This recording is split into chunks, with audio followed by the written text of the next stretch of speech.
mayong buntag o mayong adlaw niyong tanan. Itong makatanaw sa akong video, mayong adlaw, mayong gabi Kini bang ako unta wa ako'y balak nga mukuan na ni social media kay di ko hinga na ani gyud. Kini akong account dugay na makaini akong account sa YouTube. Wa jud ko nagkuan igor ako nag video nagkuan. Wa jud ko mo tabi ani sa social media. Wa jud ko mo yaw ani sa social media. Wa jud ko mo komentaryo anang administrasyon sa Pilipinas sa una panahon Duterte. Wa jud ko ni ka. Wa ako nag-apil-apil ana.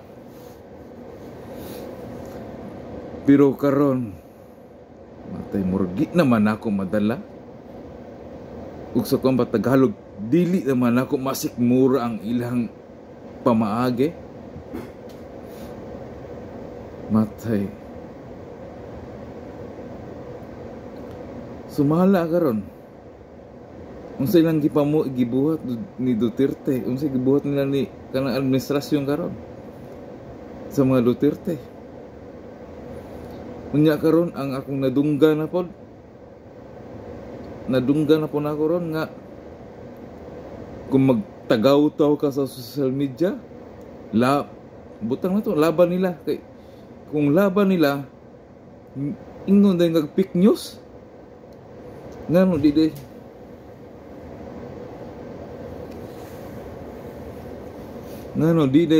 day pwede mo komentaryo nila day nga naamatay katungod sa mo komentaryo nila.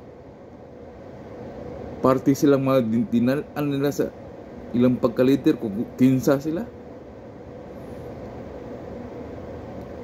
Unsa man masakitan mo komentaryo may batok ninyo sa administrasyon. Kung batok ninyo Duterte, okay ra mo? Kung mubira may batok ng Duterte, batok nila nga akuan, okay ra mo? Nako.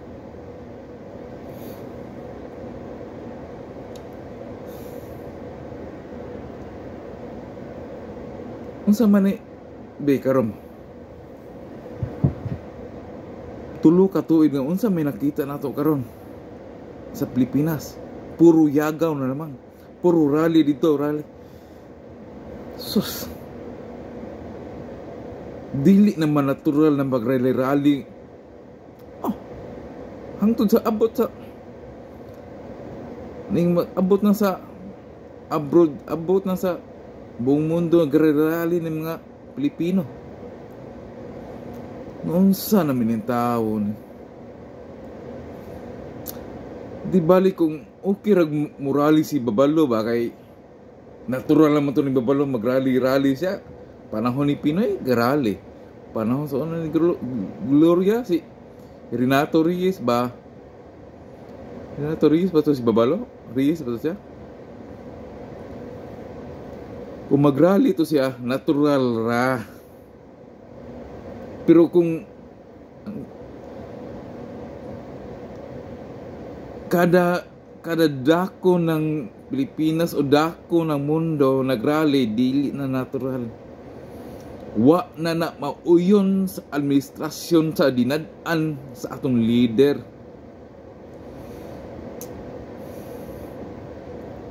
Nya matingala ka karon ba si Angelo Rizman, si Renato ba wa na sad mo gawas-gawas, wa na sad mo rally. Unsa man naangay siya dinadaan sa atong leader karon. Ano kita nga rally ng karsada sa Manila.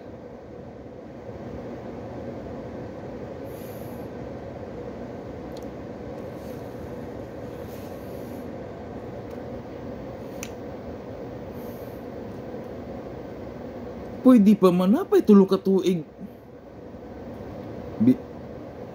Mr. BBM, Mr. President, apay tulong ka tuig, bawion nimo.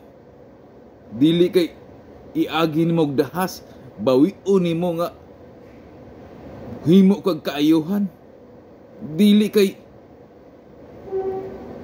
imong komentaryo may ingnon day fake news.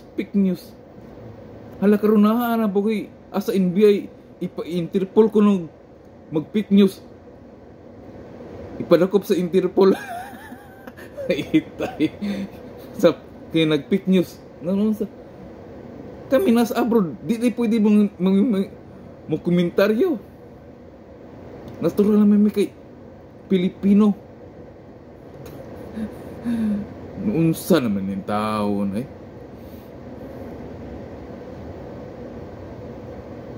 Malas lang ka. Panahon nimo karon na ay social media. Panahon sa imong paapaway social media mao to nakalusot og 20 ka to nya karon gusto nimo himo 20 ka tuig di na madala kay naa social media daghang magtagaw-taw. Malas lang ka na social media karon. Maura na. Dili na ko masikmura na.